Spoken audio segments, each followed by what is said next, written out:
अक्सर विकास को सिर्फ सड़कों और फैक्ट्रियों से मापा जाता है, लेकिन प्रधानमंत्री श्री नरेंद्र मोदी जी ने दुनिया को एक न्यू इंडिया मॉडल दिखाया है, जहां आस्था और विरासत भी देश के विकास में महत्वपूर्ण भूमिका निभा सकते हैं।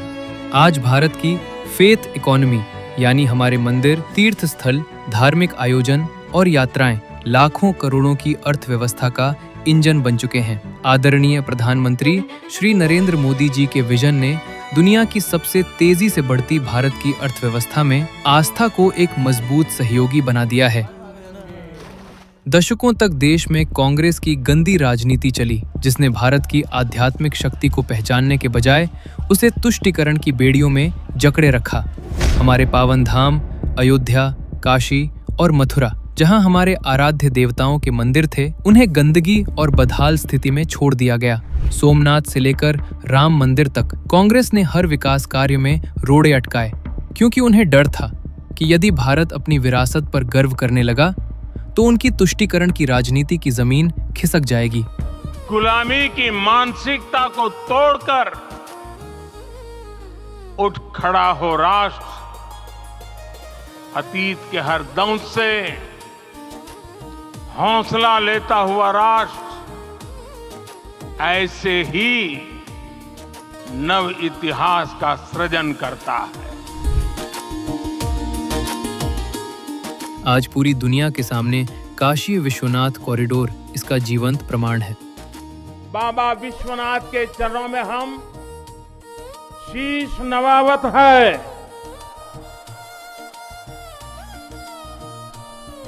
माता अन्नपूर्णा के चरणन का बार बार वंदन करत है। जहां पहले तंग गलियों में दम घुटता था, आज वहां भव्यता और दिव्यता है। कॉरिडोर बनने के बाद काशी में पर्यटकों की संख्या 10 करोड़ पार कर गई है। आज बनारस के छोटे व्यापारी, रेहड़ी पटरी वाले, नौका चालक, फूल बेचने वाले, स्थानीय बुनकर, हर वर्ग आर्थिक रूप से सशक्त हुआ है। यह सिर्फ कॉरिडोर का निर्माण नहीं, बल्कि बाबा विश्वनाथ के भक्तों का सम्मान है। आज पूरा देश देख रहा है कि कैसे सैकड़ों सालों के इंतजार और तप के बाद हमारे प्रभु श्री राम तंबू से निकलकर अपने महल में फिर से पधारे। आज हमारे राम आ गए हैं।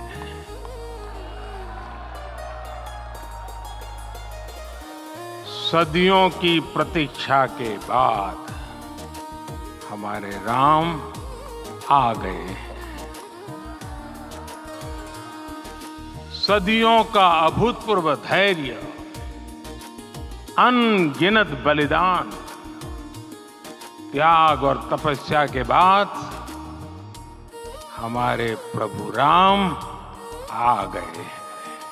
अयोध्या में 500 वर्षों के लंबे संघर्ष के बाद श्री राम मंदिर निर्माण से शहर की अर्थव्यवस्था में 300% से अधिक की वृद्धि हुई है।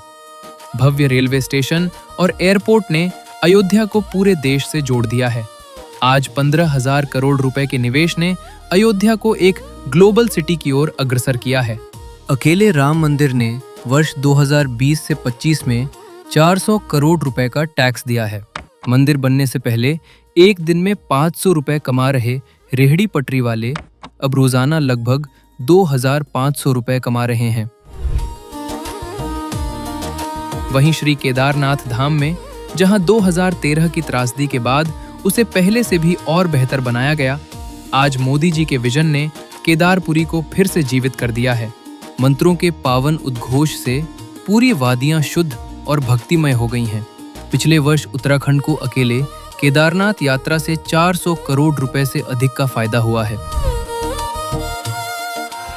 महाकाल महादेव, महाकाल महाप्रभु, महाकाल महारुद्र, महाकाल नमोस्तुते।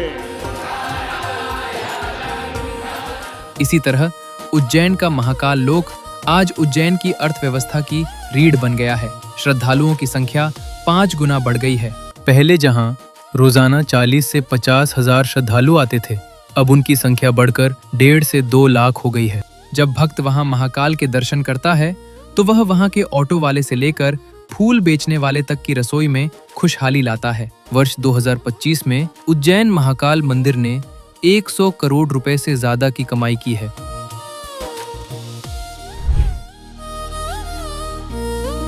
1000 साल बाद भी सोमनाथ महादेव के मंदिर पर फहरा रही ध्वजा पूरी सृष्टि का आह्वान कर रही है कि हिंदुस्तान की शक्ति क्या है, उसका सामर्थ्य क्या है।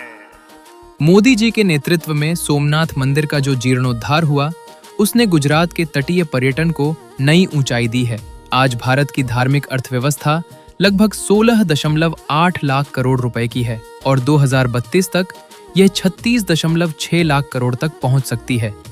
आपको याद होगा 2025 का भव्य प्रयागराज महाकुंभ दुनिया के सबसे बड़े धार्मिक आयोजन में लगभग 45 करोड़ श्रद्धालुओं ने भाग लिया। अनुमान है कि इस आयोजन से लगभग 3 लाख करोड़ रुपए की आर्थिक गतिविधि उत्पन्न हुई, जो कई छोटे देशों की जीडीपी से भी ज्यादा है। यह केवल आस्था का उत्सव नहीं था, यह दुनिया के सामने भारत की मैनेजमेंट स्किल, सांस्कृतिक शक्ति और आर्थिक संभावनाओं का प्रदर्शन था। आज का नया भारत टेक्नोलॉजी और परंपरा को साथ लेकर चल रहा है। 75% तीर्थ यात्रा बुकिंग ऑनलाइन हो रही है और मंदिरों में दान गर्व से यूपीआई से दिया जा रहा है।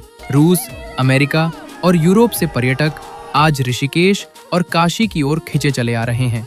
मोदी जी की दूरदर्शिता ने यह दिखाया कि जब कोई श्रद्धालु दर्शन करने जाता है तो वह सिर्फ दर्शन नहीं करता, वह पूरे इलाके की अर्थव्यवस्था को गति देता है। इसका सबसे बड़ा फायदा उन छोटे व्यापारियों और कारीगरों को हुआ है जिनकी सुध दर्शकों तक किसी ने नहीं ली। लेकिन विपक्ष हमेशा सवाल उठाता आया है कि मंदिर से क्या मिला। आज उन्हें जवाब मिल गया है। मंदिर से प्रत्यक्ष और अप्रत्यक्ष रूप से करोड़ों लोगों को रोजगार मिल रहा है। मंदिर से वर्ल्ड क्लास इंफ्रास्ट्रक्चर और कनेक्टिविटी जैसे एयरपोर्ट और वंदे भारत ट्रेनें मिल रही हैं। मंदिर से स्थानीय छोटे व्यापारियों का परिवार खुशी खुशी अपना जीवन व्यतीत कर रहा है। प्रधानमंत्री मोदी जी ने सिद्ध कर दिया है कि आस्था राजनीति के लिए बोझ नहीं बल्कि आत्मनिर्भर भारत की शक्ति है। आज हर भारतीय अपनी आस्था और अपनी विरासत पर गौरवान्वित महसूस कर रहा है।